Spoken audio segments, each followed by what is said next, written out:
be in for a real treat with Mr. Michael Young. He is one of our instructors here, and he's going to walk you through the ZBrush tutorial. After that, I will take over and I will give you information on the Dave School, classes that we offer, programs, what you'll learn, career opportunities, financing opportunities to come to our school, and even share and show with you some of our student work as well. I'm going to turn it over to Mr. Young now. Let him go ahead and get started with his presentation before you would chime in with any questions. If you are still in high school, if you could do me the favor also and just type in your name and what grad year you're going to be graduating, 2021, 2022, I would appreciate that. So with that being said, I am going to turn it over to Mr. Young. And Michael, go ahead, sir, take it away. Awesome. Can everybody hear me okay? I can hear you. Fantastic. So, a little about me. I am, as Nick said, I'm one of the Dave School instructors. I teach the game class. Outside of the Dave School, I work for a company called M3D and Infinidec, and I work with this treadmill that you've probably seen in Ready Player One, if you've seen the movie. It's exciting. It goes in every direction, and it's one of the coolest things that I've ever played with. We're going to be using a free version of ZBrush today. It's the ZBrush Mini Core. If you want to get your hands on it, you can go to the Pixelogic website and go down to 3D software, ZBrush Mini Core, or ZBrush Core Mini. You'll have to create a login for the Pixelogic website, but once you've done that, you can come down to here, get started, and once you've signed in, you can download the software.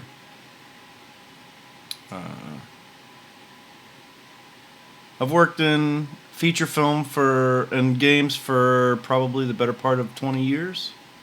One of the largest games that I've worked on was Lord of the Rings Online.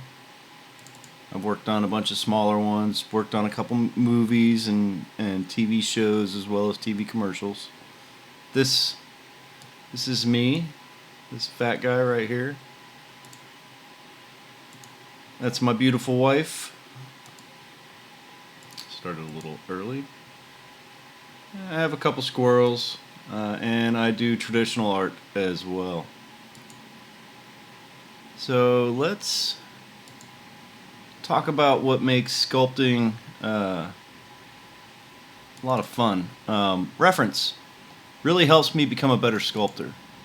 So I always have anatomy of some sort, or at least a reference of anatomy, regardless of what I'm sculpting. Now, I've made some of this stuff for me, but you can get anatomy reference off the internet. It's pretty readily available. But knowing where these muscles are and how they flow and how the forms of the face are made up underneath the skin really helps make stuff look correct when you actually get to sculpting it. So if we're getting into digital sculpting, we are always a student of anatomy. We don't have to know the names. I mean, I know that there's this lump here on top of the skull, and I know there's a nodule here. I know that the muscles run through here a certain way, and I know they run around the mouth a certain way, so I know they're there. I don't always know the names because I'm not going to lie, my Latin is subpar at best. But I always have reference. So when you watch me work, my reference may be on a different screen.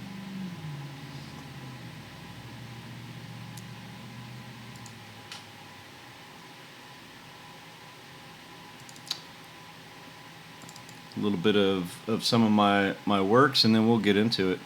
Like I said, I do a lot of traditional stuff, but I also love sculpting. This is a ZBrush sculpt.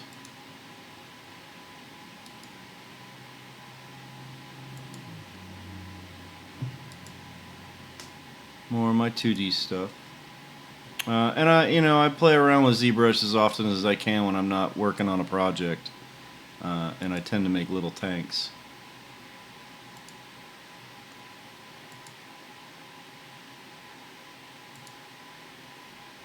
Or big tanks.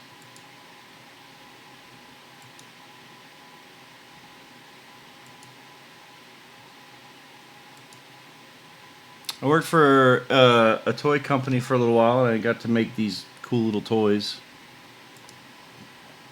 And we're going to go over stuff kind of like this, where we just make a head. The head, neck, and maybe some of the shoulder or upper part of the body.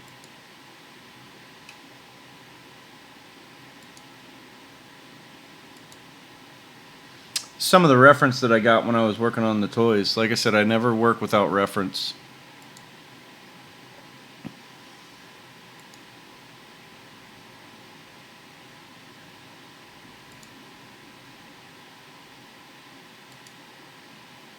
And that's how they pieced together. And those were really fun projects.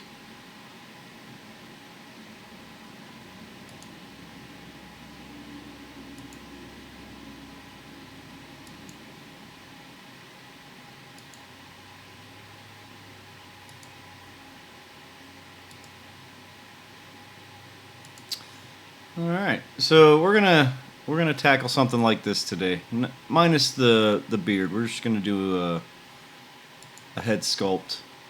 So I'm gonna go ahead and open ZBrush Mini Core.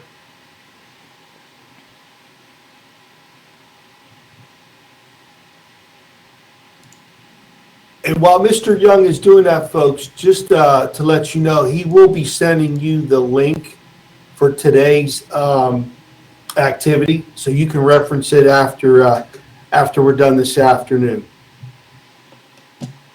I am using a tablet, but I will do my best to explain everything that I'm doing. So this is ZBrush Mini Core. When you first open it, this is what your interface should look like. Starting from the top left and working our way to the right, you have a way to open and save a project. This sphere and this cube are new projects, and they give you a piece of geometry to start with. We're going to start with a sphere. This little button right here is Symmetry, and if you notice that when I hover over it, there's a letter next to it. That is how I turn Symmetry on and off. So I'll be using the keyboard commands for as much stuff as possible. So X turns my Symmetry on and off. Next to that is my draw size. Now I can use S on the keyboard, or if you've used Photoshop, those open and close brackets off to the right of the keyboard. I tend to use these. It's an incremental size adjustment, so it's going up 10 pixels every time.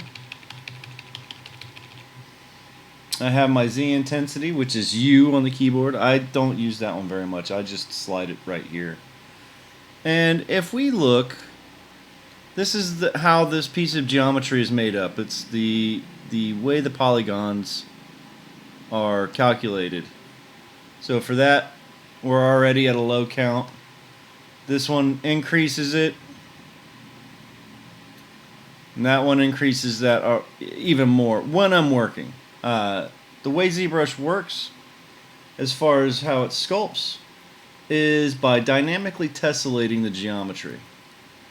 So what that means as I sculpt over it, it's adding geometry, or basically dividing the polygons to make it look smooth underneath my brush. And I'll show you more about that here in a moment. When we're done, we can export it to an image right here, or we can export it to 3D print it right there. This is some ZBrush stuff. This will take you to Zbrush Central, which lets you look at other people's work. And if you really like the program, you can upgrade to ZBrush or ZBrush Core. Off to the right, we have a handful of view tools and move tools. So by default, it's set to perspective mode, and it'll only rotate on the y-axis. So left and right. If you hit this X, Y, and Z, we can rotate pretty freely.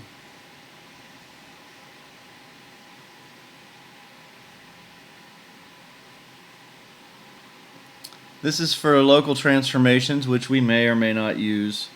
It really depends on if we get our geometry off-centered. We probably won't. So we probably won't mess with this one.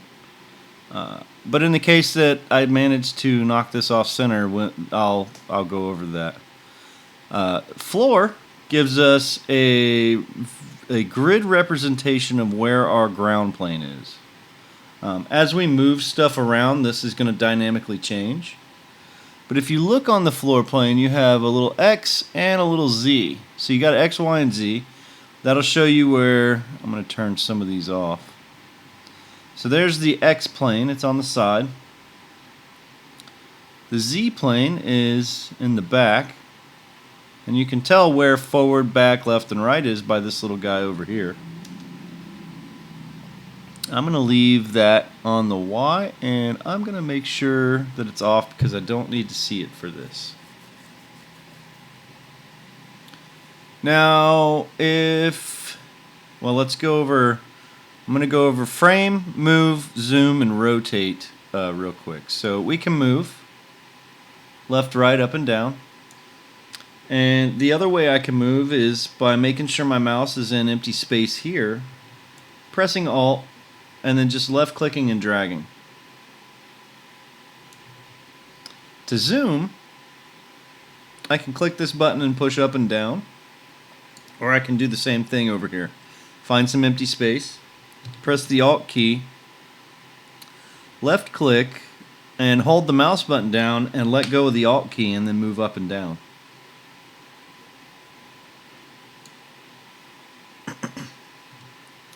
Now I can rotate by clicking the little rotate button, or I can just left click and drag in the empty space in the viewport to rotate.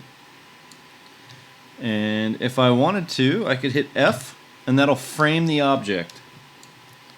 That's the same thing as hitting this little guy. So if I had my geometry like way over here, because I was doing stuff and it just kind of tends to slide around on you, you hit F, brings it right back to your view. I've pushed this button a couple times now. So what this does is shows me my polyframe. It also gives me a fill color, which is based on a polygroup. In ZBrush Mini Core, you only get one polygroup, so we don't have to worry about that. And then it just draws a line around each of the polygons. So I'll turn this on and off from time to time. And when I go over how ZBrush does its dynamic tessellation, I'll turn this back on and show you. But let's go over to the left and look at our brushes. So we have 8 brushes. We have a standard brush. Just kind of moves stuff out based on its normal. And what a normal is let me open Photoshop real quick.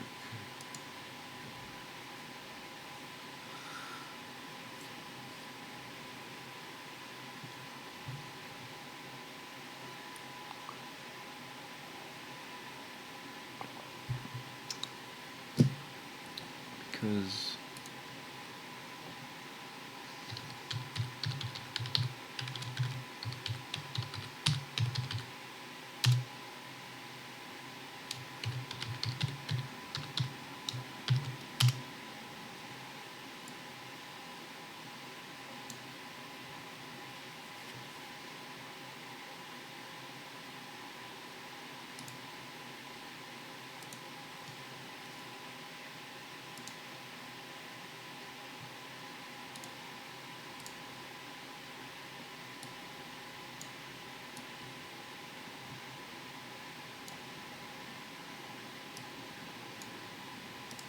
alright. So if this is a polygon, polygon is made up of points, so you have 4 points, and then each point has a normal, and that's the direction that they're facing. So we'll say that these are the the point normals. And then for your polygon, it is also, well, let's say more facing the same direction as all of those arrows. Disregard me being a little sloppy.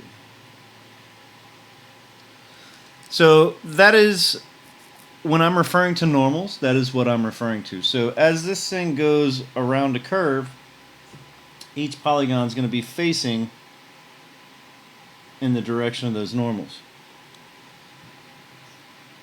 So when I use that standard tool, it's moving those based on that normal. Hopefully that makes sense. Clay Buildup is doing the same basic thing, except it's using a square image, and it looks more like a strip of clay when you put it on there. Now, if I press Alt while I'm sculpting, because right now this is pushing out, I can carve in.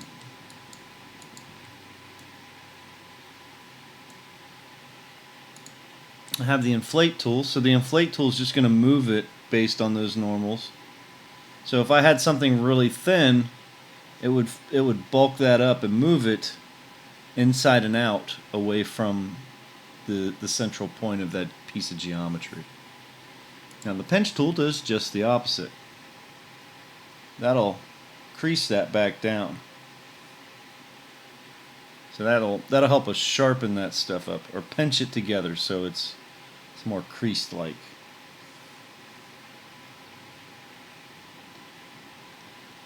Move brush is very handy. I will use this a lot, but that'll just allow me to kind of push and pull geometry wherever I want it.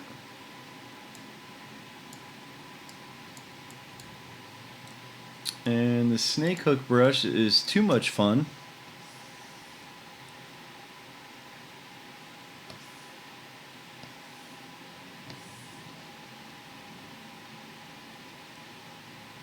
And if we were, I'm going to press Shift on the keyboard.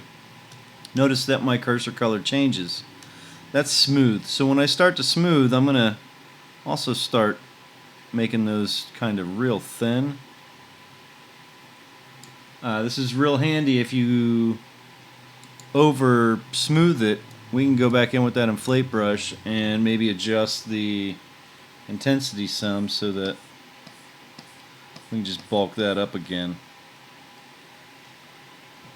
Slash brush is pretty handy as well. I'm going to decrease my brush size. And that'll carve in a crease, or if I press Alt, pull it out. So then I'll just smooth in some of that.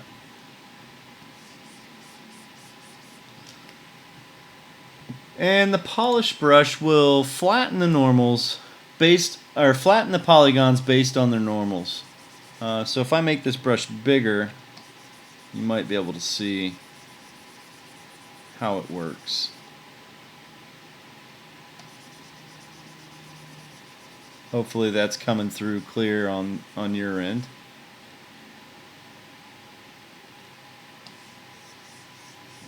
But it's like a smooth, but instead of smoothing it, it's averaging the direction and rotation of those normals to be more in line with the brush.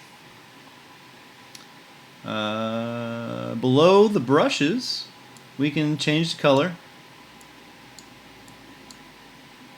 We can also change our material capture. So each one of these, I'm going to put this back to white, is a material capture that is based on real world items. So like this one is like a red wax. This is your basic standard material capture, which to the best of my knowledge was the first one that they made when they first released ZBrush. This is a toy plastic variation of that. Skin shade we can use for making skin.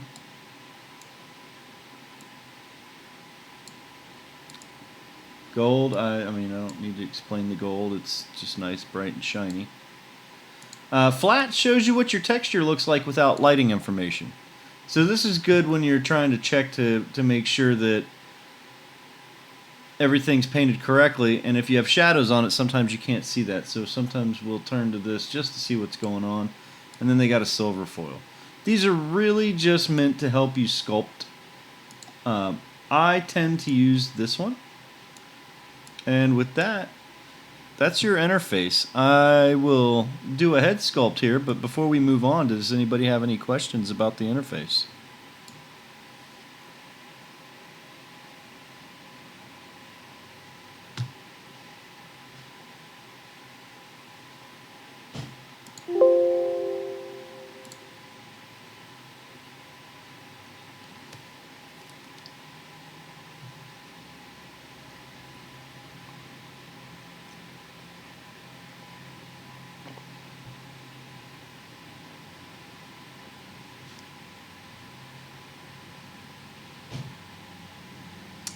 Well, you're exporting actually. If I were to sculpt something, I might have a project. Let me see if I can find one real quick.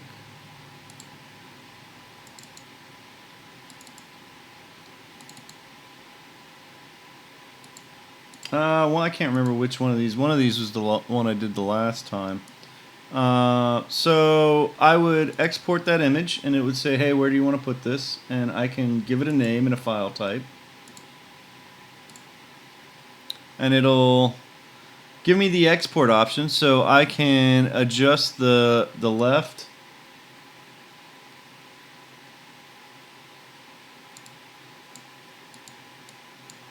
I can adjust the entire width, so the left and the right. I can adjust the height and the top and just kind of frame my thing out. Then I can hit OK, and it's going to save it into... Let me open that back up real quick. It's going to save it into that place where I asked it to save, and there's basically a render of my sculpt.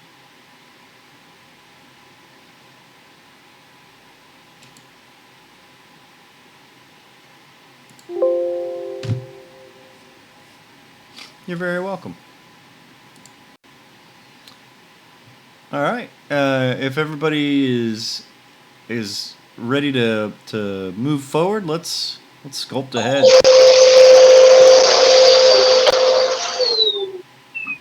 That was exciting.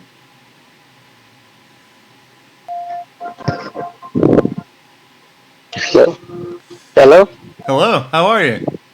Hey, how you doing today? I'm good. How are I you? was trying. I'm wonderful, thank you. I did have a question. I just didn't figure out how to get to the audio. I was wondering, what was your definition of normal again when it comes to the brushes? So with any 3D program, let me get over here to Photoshop. With any 3D program, we have geometry made up of polygons. And a polygon is basically 3 or more points that are connected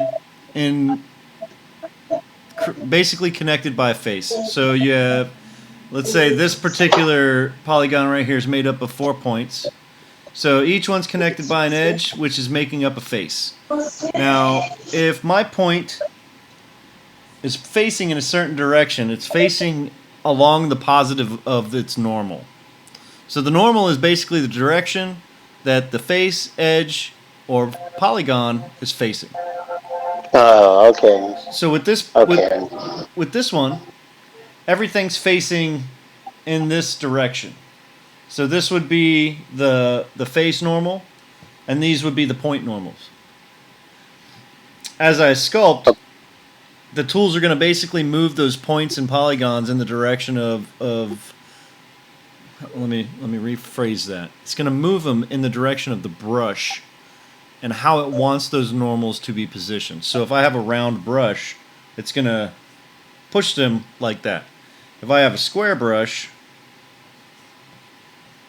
it would push them up here, but it would also push them out there. Make sense? So depending on the brush you use, that depending on the direction of where this polygon is going to space out. Basically, yeah. Each brush Okay. works a little different. Some of them, Okay. like the clay brush, is using a black and white image. So if this was your image, all of this would be black. That's transparent. Anything that's white is going to be opaque. So as I'm sculpting, well, here, I'll show you. As I'm sculpting with this clay brush, I'm going to turn symmetry off for a moment. As I go over it, you can see it's just pushing that cube right up. It's kind of like when I layer clay on top of another piece of clay. So with the standard one, it's pushing it based on the normal. With the clay brush, it's pushing it based on a black and white image. So that's why it looks like two different forms. Like that one looks like it's in, and the other one looks like it's out. Yep. Because of the brush, right? Yep. Okay. So we're also going to be using the Alt button. And I'm going to use the clay brush the most. That is one of my favorite brushes. But when I push, like when I'm sculpting right now, it's pushing out, right? When I press the Alt key, press and hold the Alt key, and then I start sculpting, I'm carving in.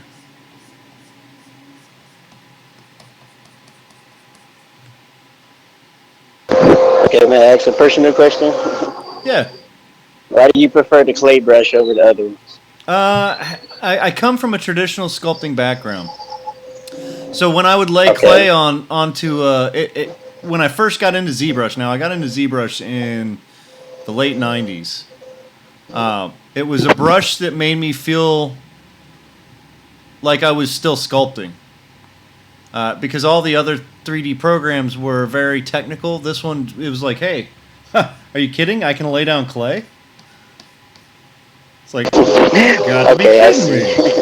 This is the coolest thing in the world. Like, I did this for hours. Like, I couldn't get over it. It's like, I just lay down some clay. So in a sense, could you compare it to like using actual Play-Doh or clay? Yeah. I mean, okay. it felt the most similar to what I had learned in traditional sculpting classes. Now, my traditional sculpting classes were all in high school. My art teacher was a phenomenal sculptor and traditional artist. And my senior year, he put me in front of a program called Lightwave. He said he didn't have anything else to teach me, and he didn't know how to use it, so it was up to me. And it was right around the time when John Lasseter and I can't remember the other fellow's name. They were in MIT, and they released their first 3D animated short, and it was a bumblebee in the woods. And I had to learn how to do it. And my art teacher brought in his Amiga and said, "Here you go, figure it out." All right. Yeah, that's very well. Thank you. You're very welcome. I'm going to get right into the sculpting. And the first thing I'm going to do is I'm going to use the Move tool. And with most 3D modeling, when you're modeling anything, make sure, A, you have some reference. But we work big to small. So I'm going to make my draw size kind of big. And I'm just going to pull this shape out and kind of squeeze it in until it's kind of head-shaped. And then I'll work my brush down to a smaller size, and I'll just start tucking stuff up till it looks like I want it.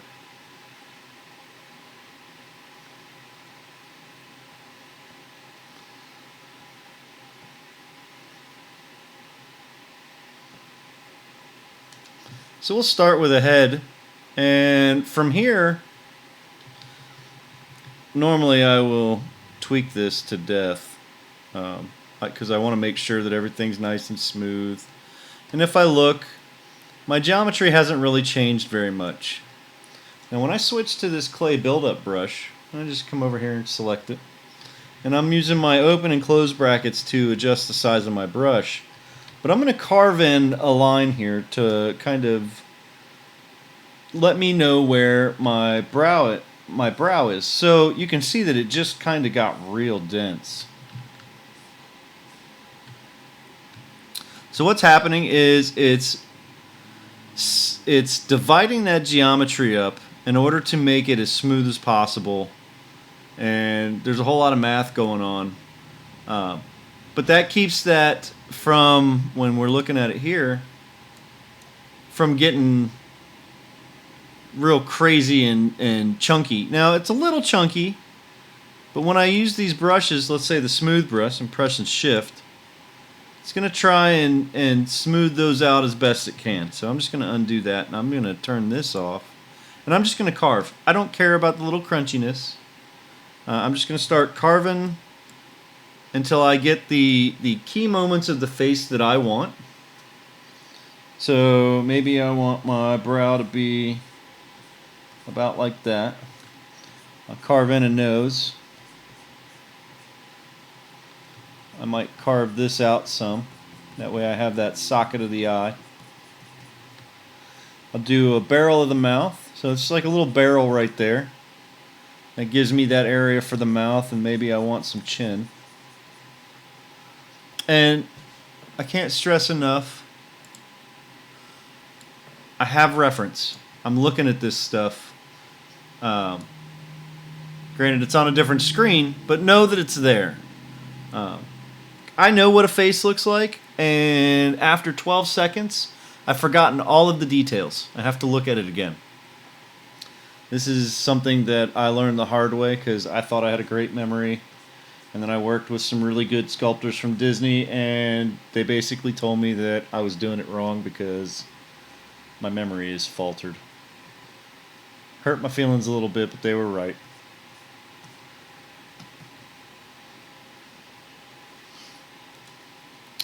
So I'm going to come back here, and I'm going to carve in some ears.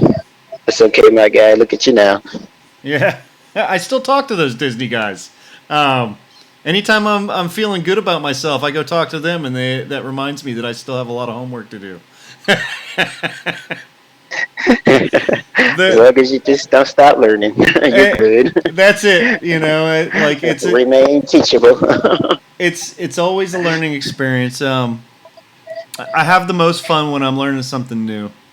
So I'll give myself all of these key moments, and maybe I want some cheekbones, so I'll put those in there. I'll carve in a little bit of that area right there for that area. But then I'm going to press shift, and I'm just going to smooth everything. Hey, Michael. Yes, sir. Quick question for you. Other programs like Maya and when Lightweight was being used, you had references in the background, your front, your left, your quarter. Yeah. Is there a way that you do that with this Mini, or do you just free sculpt it like you are doing right now? So with ZBrush Core Mini, no. And it's one of the things that made me sad about ZBrush Core Mini, but then I figured out that it's really just meant to get you sculpting. With ZBrush Core and ZBrush, there's a number of ways to use reference right in the background. ZBrush Core Mini, they took out some of the features so that, one, you could just get right into sculpting and you can print your sculpts. I do prefer working from reference in my viewport, but with ZBrush Core Mini, no, they removed that because they want you to buy either Core or the upgraded version to ZBrush. So I would recommend, if you don't have the money to spend on it, get comfortable looking at reference on another screen. When you have if you come to the day of school or you have the money to get the upgrade, there's a feature called see-through that allow you to see right through the desktop or through the application, or I think it's called Spotlight. And with Spotlight, you can add reference to your viewport. So we're just going to deal with the fact that they won't let us have reference in our viewport, and I'm just going to continue to sculpt.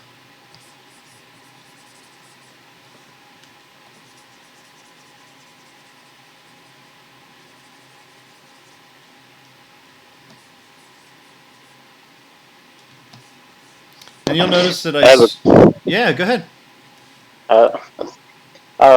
I see Because when I was younger, I had a program that was kind of similar to this. But like one of the things I was wondering, I see you doing when it comes to like, I guess I'm thinking about moving the mouse and how you're masterfully moving the head.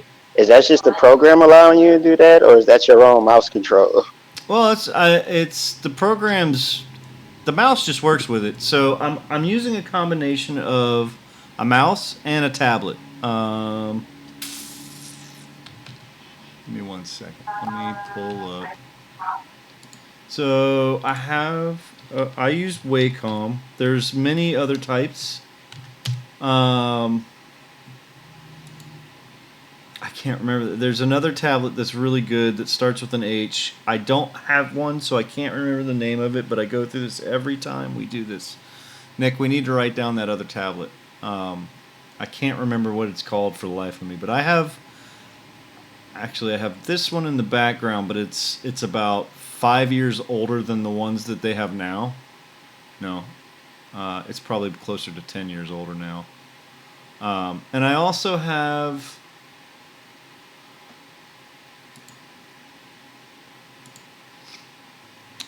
one of these. These are really nice, but they're not necessary.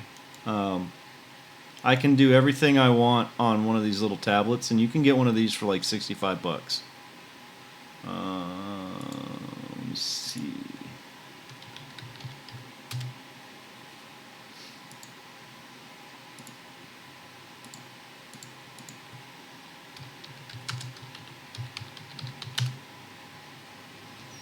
XP pen, I think, is what we have at the school. It's this one. It's the Huion. This tablet is a really good tablet. I have a couple of friends that have these, and they love them. And they're only $50. For what we do, that's worth its weight in gold.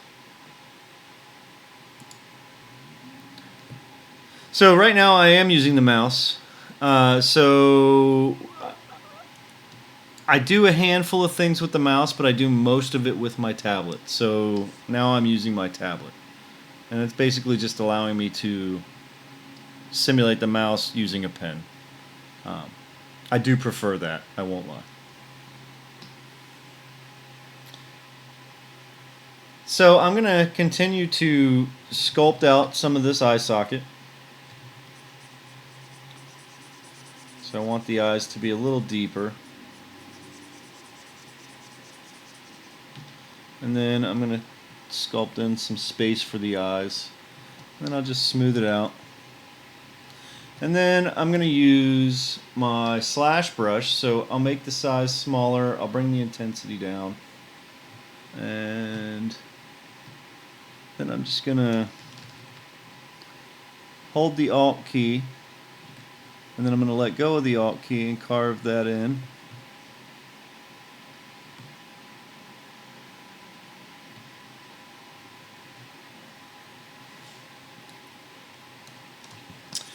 I don't like it, so I'm just going to smooth it out. I'm gonna work on everything else, and then I'll come back to the eyes.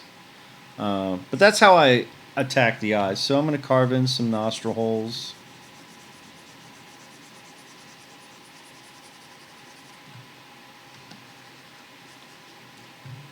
I have this barrel of the mouth, so I'll use that slash brush to carve in the mouth.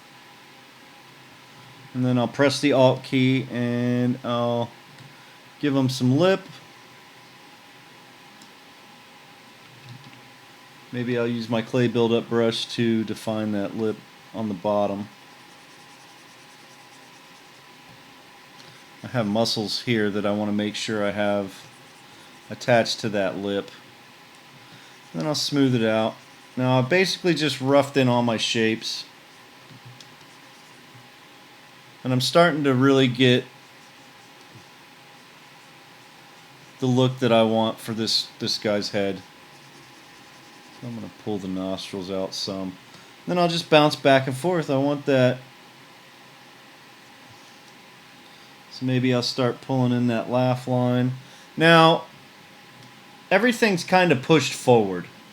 So I know that in anatomy, the upper part of the skull where the teeth are connected is rounded. One of the things I love most about ZBrush is I can start pulling this stuff back.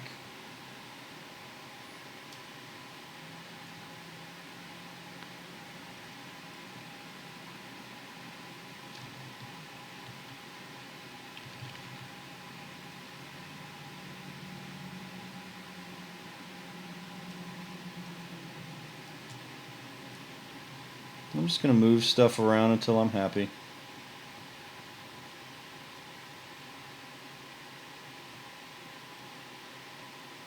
His eyes felt too far apart, so I want to make sure I get those in a little better. I'm just going to pull stuff around until I'm happy. And I can continue to just kind of shape this guy until he looks the way I want. Maybe I want him to have a little less width down there at the jawline. And I'll just smooth out areas I don't like.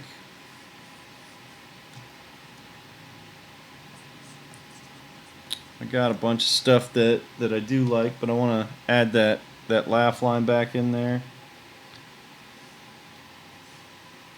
But I also want that nodule right there that I was talking about that goes around the mouth. So I'll add that dude back in there.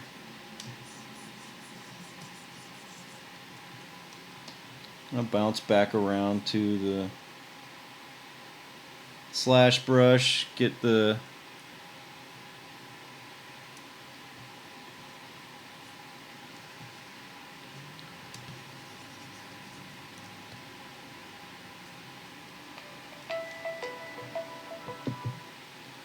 I apologize about that.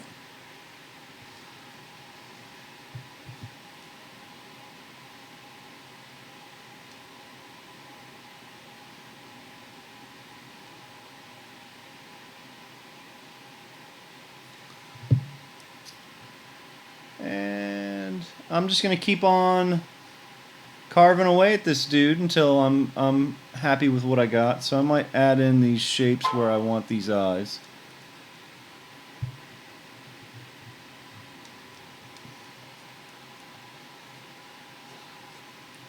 And then maybe I'll go in there and I'll kind of sculpt out a little bit to get a better shape of it.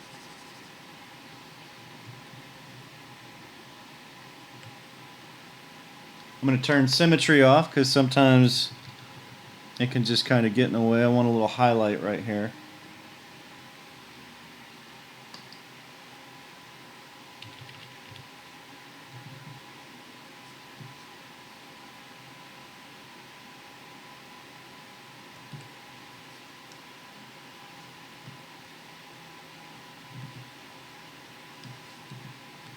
And I'm going to move some of this back. So now one of the neat things that I can do with ZBrush, I can press the Alt key with the move brush, and it's going to move it in and out based on those normals that we were talking about.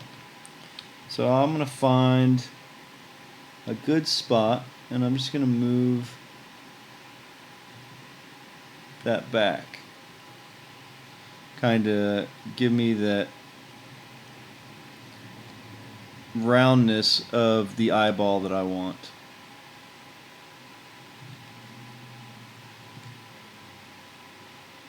I'll just wiggle that stuff into a better position. Maybe I want this facing down some.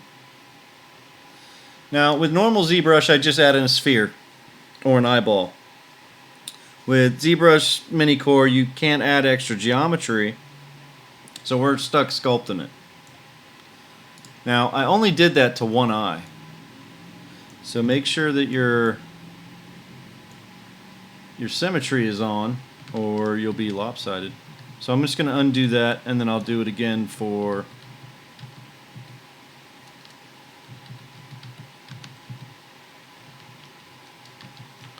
alright. So let's do Now with our symmetry on, let's redo that real quick.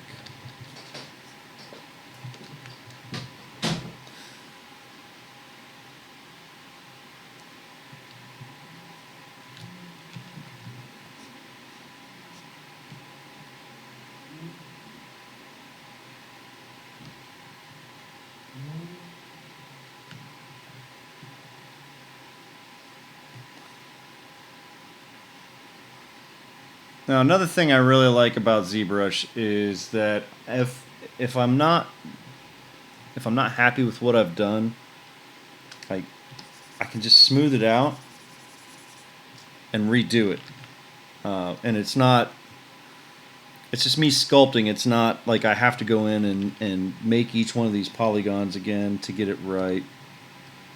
So I'm just gonna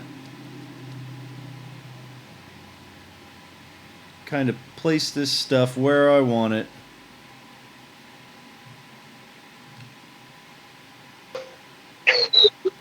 So there's not like an actual undo button. You have to just. Oh no, there's do Control what you Z. just said. Oh, okay. Yeah, it's there. But like sometimes when I do something I don't like, I can smooth it out and my shape will be there because I move stuff around a lot. So if I undo, I might undo stuff that I don't want to undo. So if I just smooth, I still have that shape. It's just kind of averaged it out. So now I have that curve around the eye right there. Okay. Okay. So I may want that, and I may not want to undo that because I can just carve in that edge right there, and I might be able to nail it. But that's sculpting. Like again, traditional sculpting. If I'm not happy with something, I just smooth it out and start over.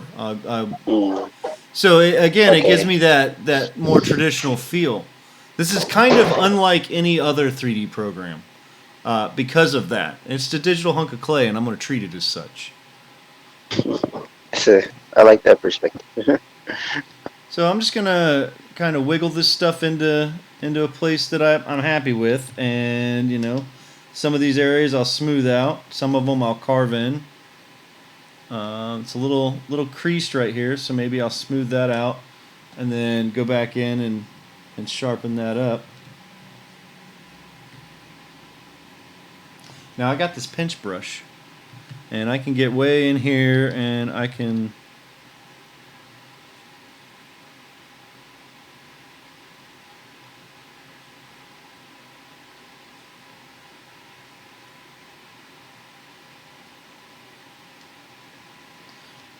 But like I said, I'm not afraid to get in there and start correcting stuff. In traditional art,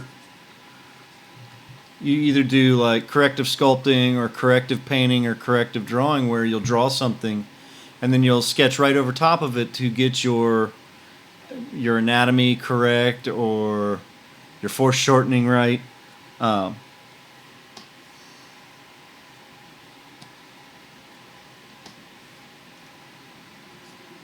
Then I'll go in and maybe I'll just add to what I've got using my brushes.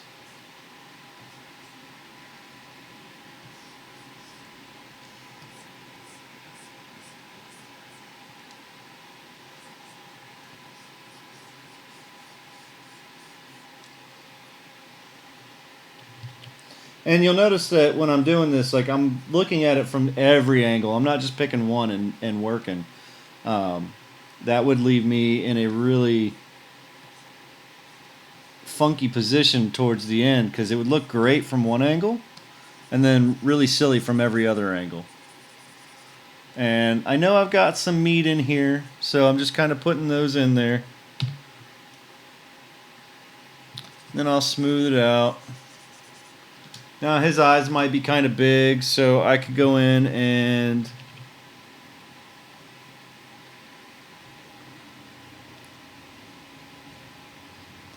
just tweak them around. Question for you. Sure. I noticed that you put a highlight on one eye first, and then later about came back and put another highlight on the other one. I know that you didn't have symmetry on when you did that. Now that you have symmetry on and you wanted the other eye to look like the other one, what is the best way to get back to that symmetry? Because seeing how some points are not going to be the exact same one as the other. Well, with the highlight, I would have one light source, maybe from over here. So that highlight, see where that red dot is? He would be looking in two different directions.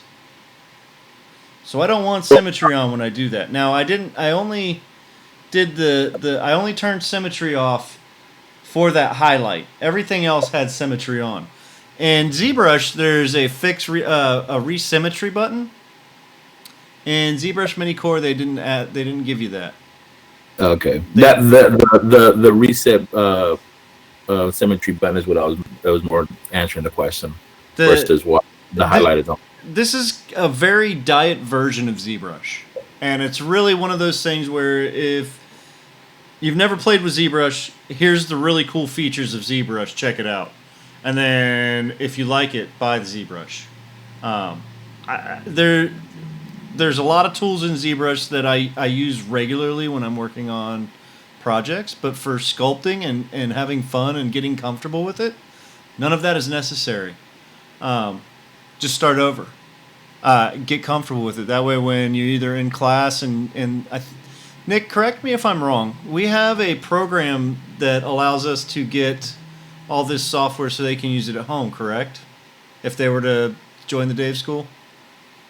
Oh, yes, absolutely. Yeah, that's part of the package. So whatever program they get into, Mike, they'll have the ability to download all the software on whatever home computer they're using, and it's part of their package. It's part of their enrollment package. Awesome. So the questions I'm asking, I have some ZBrush experience. Awesome. I actually know you, Michael. Yeah? Yeah, this is Eddie. I don't know if you remember me. You're a little teeny tiny picture. Eddie who? Wait a minute. I used to be your teacher's aide during animation block 2. Man, that was a long time ago, wasn't it? Yeah. But no, the reason why I'm just because I've never messed with it. I'm trying to get back into the swing of things. Wait a minute, Eddie, I remember you. Yeah. How in the heck are you, man?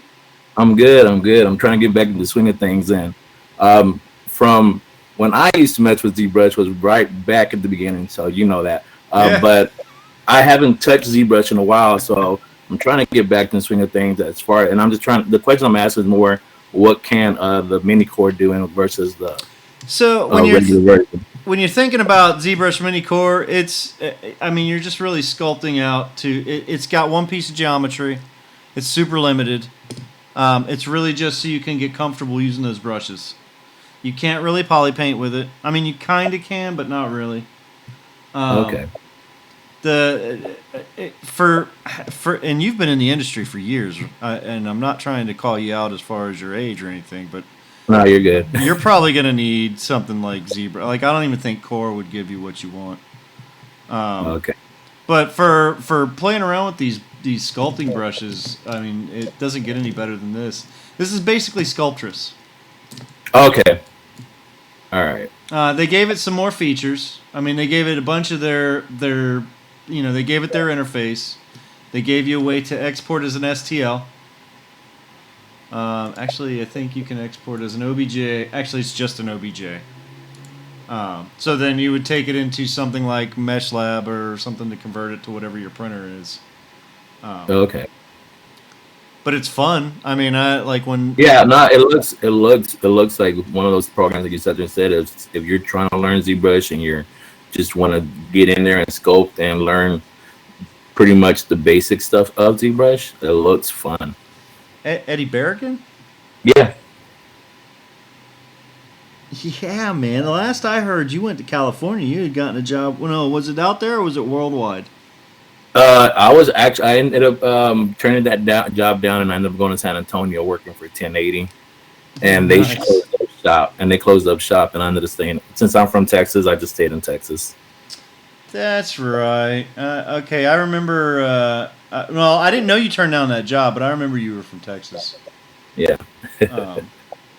Yeah, it's good to hear from you again, man. You too. You're from you come a long, long way. You I'm very impressed.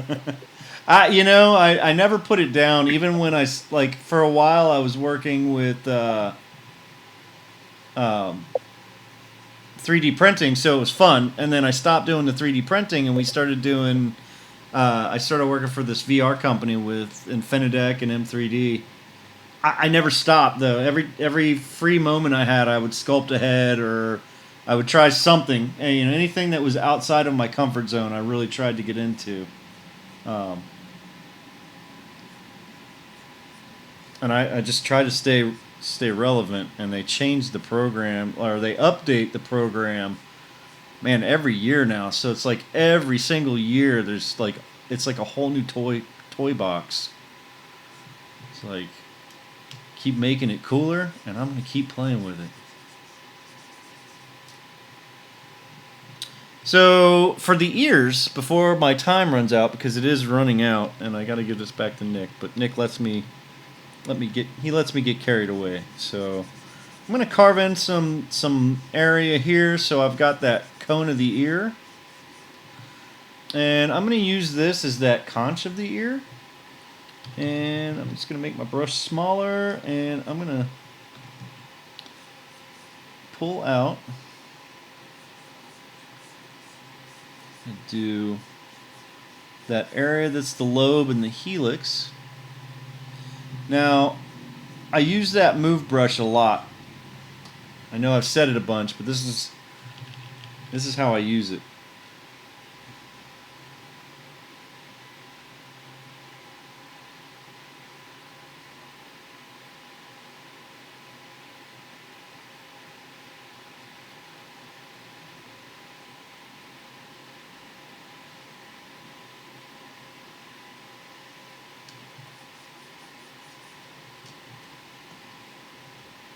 I use that slash brush, and I'll just kind of push that back in there. So the size of the brush determines the area of what's going to be affected on the sculpture. Yep, Okay. that was very well put.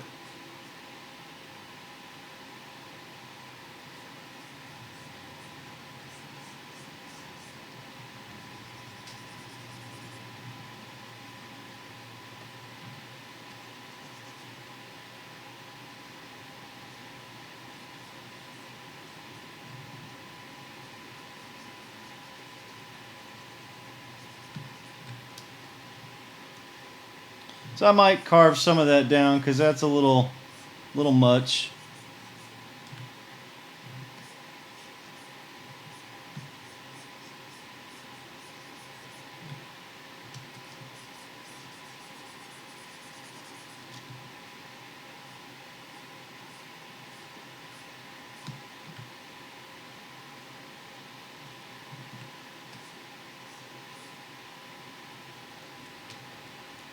So I can also just move that stuff around now. So now that I have it really, really close to the shapes that I want, I can just start tucking stuff in.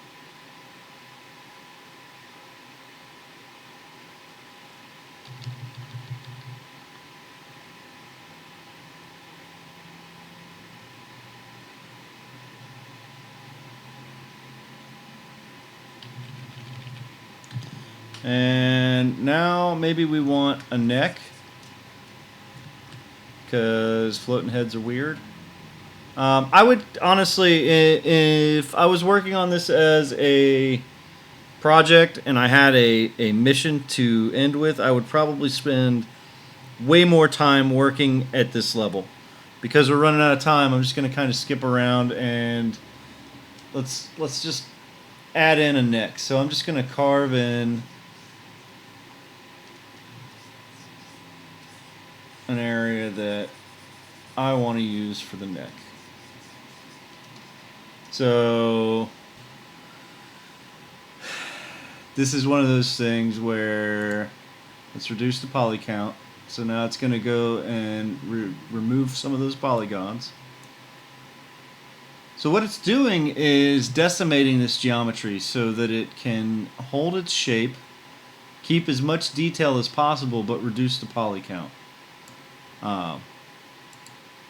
It would be noticeable in that state. So I'm just going to smooth some of this stuff out because it started lagging a little bit, and I don't want that hole to be covered up like that. So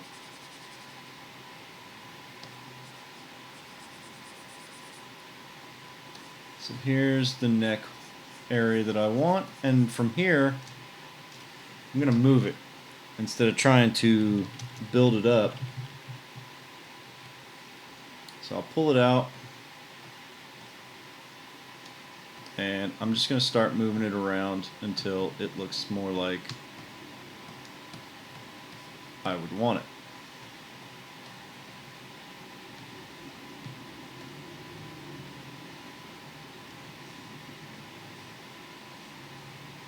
So if I don't like anything, I just smooth it out. It'll do its best to kind of reduce the topology and make it more to my liking. But you gotta admit, that works pretty good.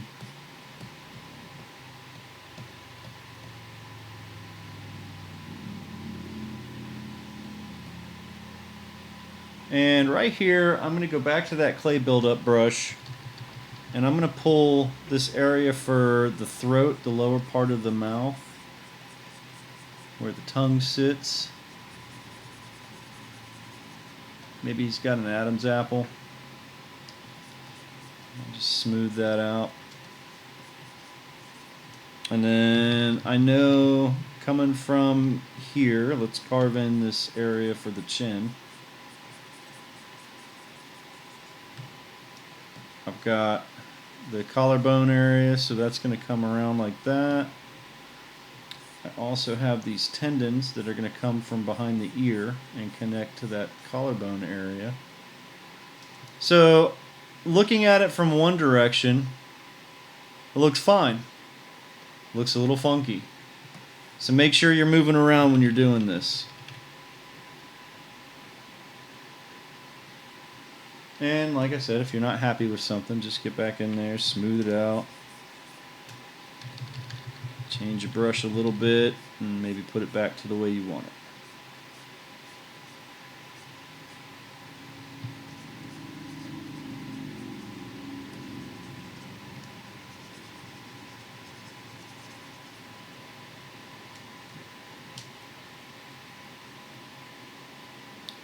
So I'm going to pull these muscles from here down onto the back area. What's this? The traps.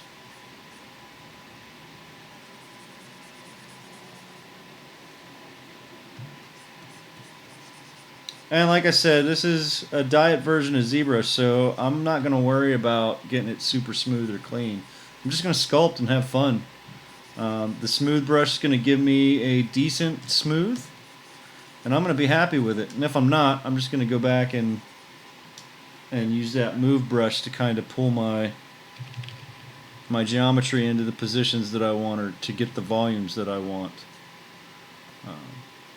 I'm getting really close to the end of my time, so if there's any questions, please let's talk nerd.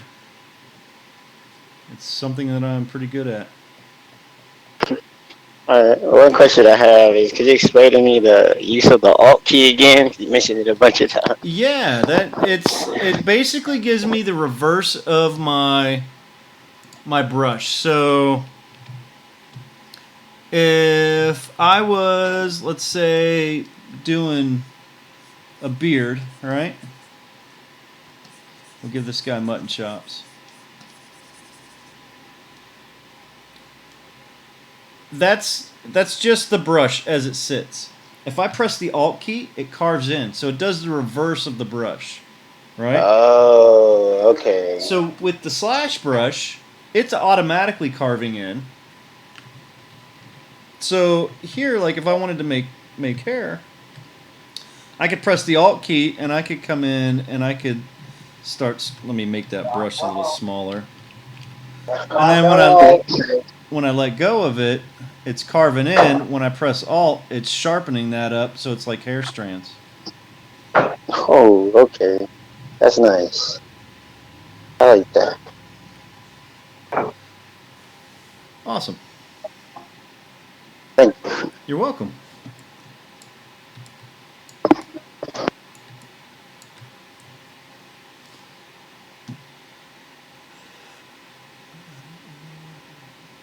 So there's no other questions?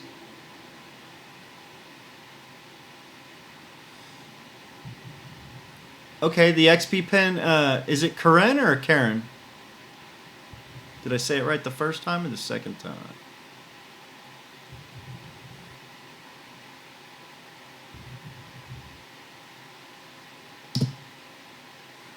Karen. So you're using the XP pen and it's working out pretty well for you, huh?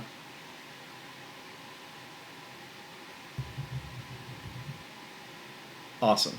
So that's another good option then. We have them at the school. I haven't actually had the chance, since I'm teaching game, I haven't really had the chance to play around with Zbrush at school. Yeah, I mean, any way to save a buck. And if it does the trick, like, awesome.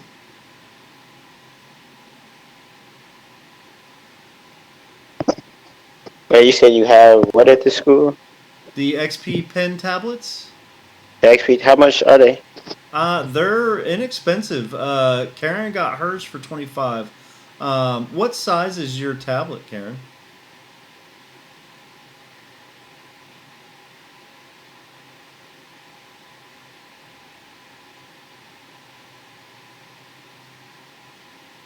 Oh, okay, okay. Yeah, a couple of the guys at school that have used the XP pen, I think Gorley uses it. He says it's fantastic. XP pen. Well, they've got one right here for 39 bucks.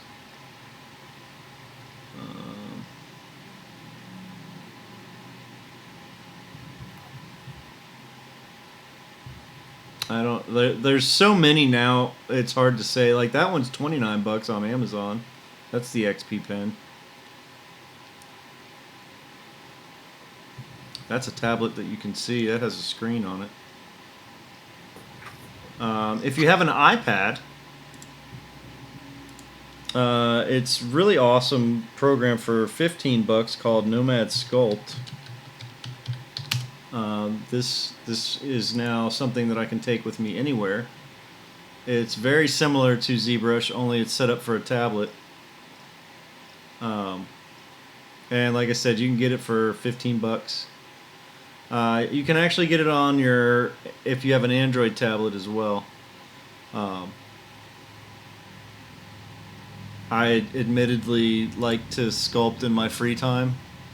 Even if I'm working on jobs that require me to sculpt, when I have free time, I tend to sit on the couch with my wife and sculpt silly versions of her, which sometimes is not good.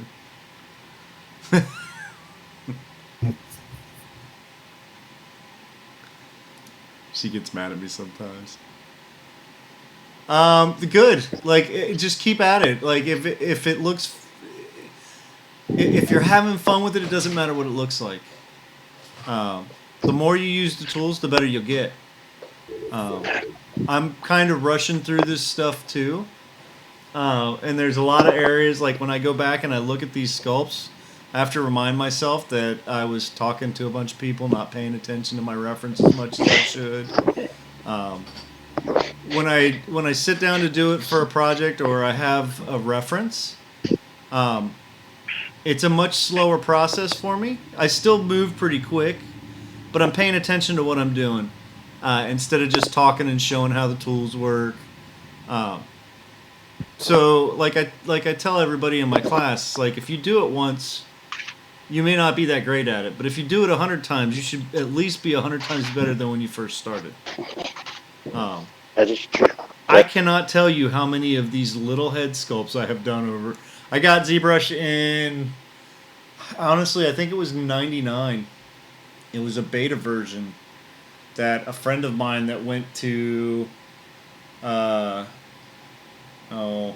It's the big convention that our school does it, Nick. I can't think of The graph. SIGGRAPH. I should know. I've been to a couple of them. I got it back in '99 from a friend of mine that went there. He's like, "Hey, man, I found this thing. I think you'd like it." And honestly, in the beginning, I didn't like it. I put it down. I picked it back up a year later, and they had released some updates. And then I started playing with it, and I've sculpted so many head models that now I can pop them out pretty quick. But that wasn't the case in the beginning. It took a lot of practice. It took a lot of studying anatomy to know that a lot of my problems weren't the tools. It was the fact that I was sculpting what I thought was a head. And even though it looked okay, I was missing a lot of stuff. Hey, Mike, it Yeah. looks like Dylan and Amy have a couple questions for you, sir.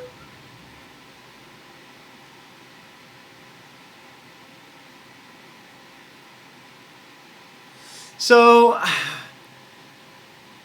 I mean, I think now I have these. This is my opinion on what you just said, Amy. I think any kind of medium outside what we're doing is helpful, whether it's drawing or traditional sculpting. There's a bit of a weirdness going from real world to rotating around the screen. I think the most important thing when going into any 3D program, is understanding navigation, how to navigate the interface, how to navigate the 3D viewport, and what the hotkeys are. Next to that would be the terminology, because in C4D or 3ds Max or Blender or Maya, we're either beveling or chamfering, we're extruding, we're bridging. We can jump between these programs when we understand the terms and what we want to do and what it's called in another 3D program. That gives us access to find out the information that we need to make that transition pretty seamless, right? Rotating around that stupid little ball and just sculpting on it for no reason, just pulling stuff out and getting comfortable navigating and putting clay down and carving clay out is probably more helpful than trying to do a project in the beginning. After you get comfortable navigating the viewport and understanding how to lay down that geometry from the angle that you're at and get it to do what you want, then I would pick a small, simple task or a project. I wouldn't try to sculpt a tractor.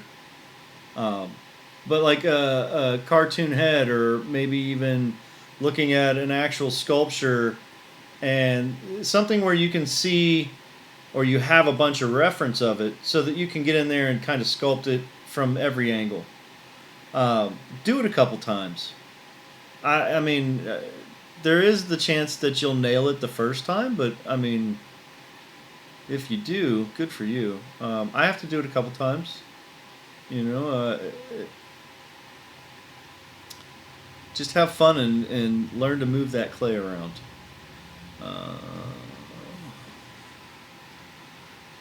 Oh, okay. Yeah, you know, I haven't actually played with Core, so I don't know what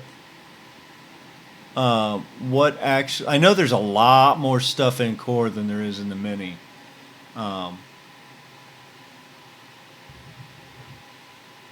And from what I understand, it's a lot more fun to play with because you have access to like masking. Because masking is one of those things that I use it way more than I realize. I admittedly haven't picked up clay in a long time. Hey, Yeah. one good question. What was you said those three things were to like really pay attention to is terminology, Learn to navigate. Learn to navigate. learn to navigate the interface and the viewport. ZBrush is unlike any other 3D program. It's got an interesting interface. But if you can quickly learn to navigate an interface and the viewport, and then know the terminology and hotkeys for a program, Understanding the terminology is going to help you find the hotkey you're looking for. When I've worked in this industry, and Eddie's worked in this industry a long time, so I know he can vouch for what I'm saying. I might learn a program, and then I might get a job using a program I don't know. And a lot of times it's like, hey, do you know 3ds Max? Yes. And then I go learn how to use it. But it's modeling. So I know how to model. And that's basically what they're asking. So what I need to know is, here's the tools I always use to model with. So how do I access those tools in this program they want me to learn? And what are the hotkeys so I can get quick at it? And then I learn to navigate the interface in the viewport real quick.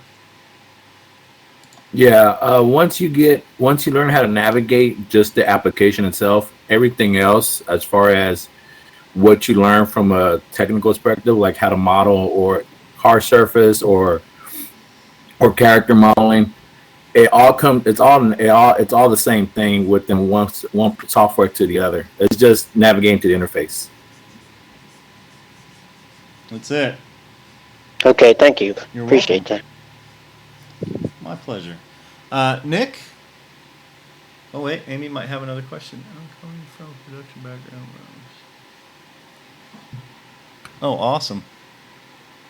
And Mike, the other two questions I saw, Dylan, they asked, can you color in this version of ZBrush? You can. I'm not quite sure exactly how the color works. I think you can just give it a color. I don't think you can actually poly paint in it.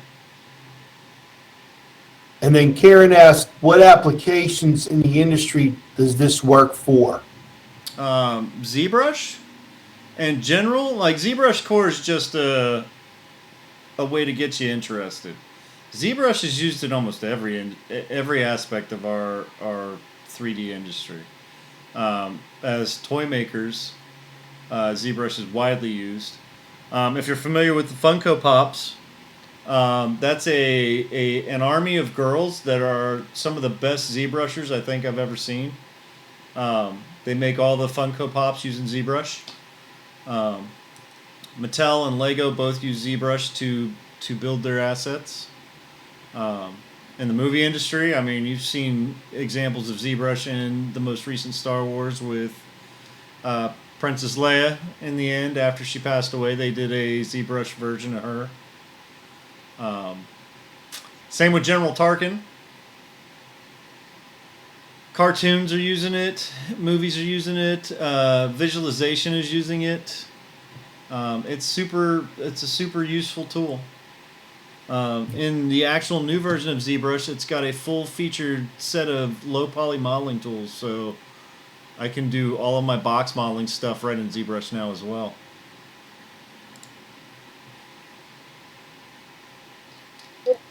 All right.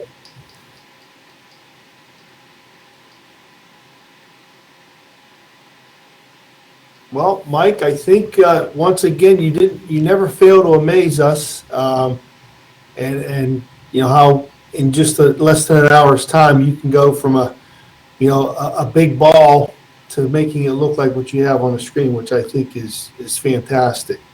Amy has another question. In ZBrush, I could retopologize this thing and take it into any of those to rig it. From Minicore, it's just fun to sculpt and print your stuff out. It's really just one of those, hey, I don't know if I'm going to like this. Let me try this thing and see if I like sculpting. ZBrush does have all kinds of neat animation capabilities. You can even set up on layers to where you can do like morphs or I guess if you're familiar with Maya, it's blend shapes. And you can export them out as blend shapes. You can also do some rigging, but it's probably best to take a low poly version and a high poly version into your DCC, whether it's Blender, Maya, Max, Lightwave, doesn't really matter. Do all your rigging on your low poly cage, and then all your animation goes on that, and then you can project all your details to displacement and normal maps. and then just set that up that way. As soon as we are done, I am going to process this and upload it to my Google Drive, and then I will pop back in and share a link to it.